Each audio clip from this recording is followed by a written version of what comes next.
Hey everybody, I wanted to give you an update from the storm damage on the 28th. First and foremost, I hope all of you at home are safe, that your property is okay, and that you're able to recover quickly from these storms on the night of the 28th. As you know, here at the plant, the second shift took shelter at about midnight. We lost power shortly thereafter, and then second shift went home from there.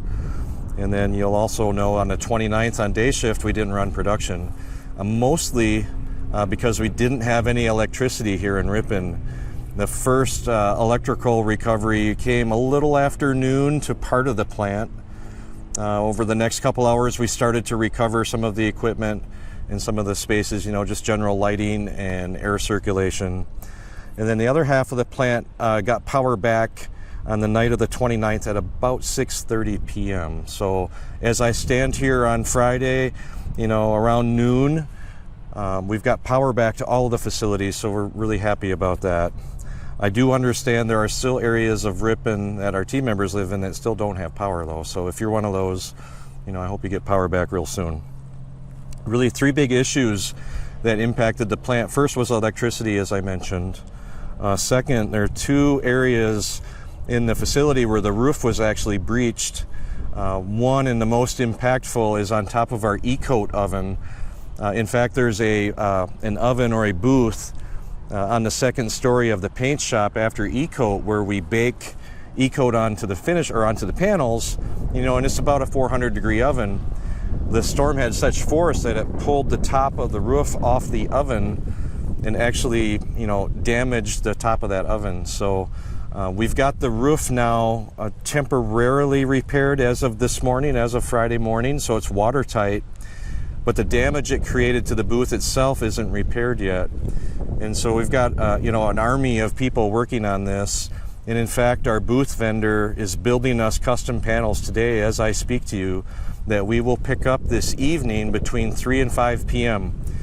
Those panels will expedite right back here to Ripon, and we'll start installing them immediately upon arrival.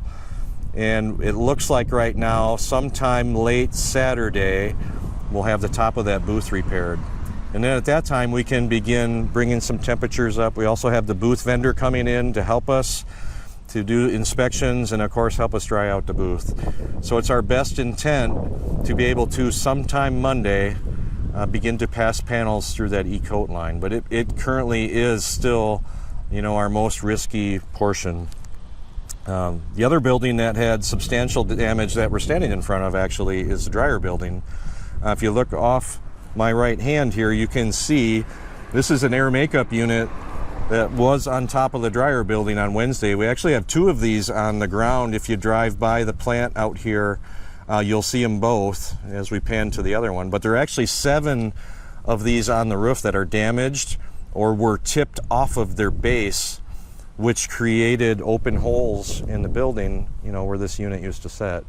So we currently have all 7 of those temporarily shored up, if you will, covered with some type of heavy plastic and boards until we can replace these units. So we have the building watertight throughout. Again, our current challenge still remains the E-coat line, and we're working around the clock to recover that. I'm really proud of the team. How much work has been done in 24 hours, just mind-blowing. Now, I know we did have some shops start work again last night, so last night's second shift and third shift, we started up our press shop, we started up some welding areas, and in general, we've just been confirming equipment. Today on day shift, Friday day shift and second shift, we actually had all of small chassis scheduled to run today.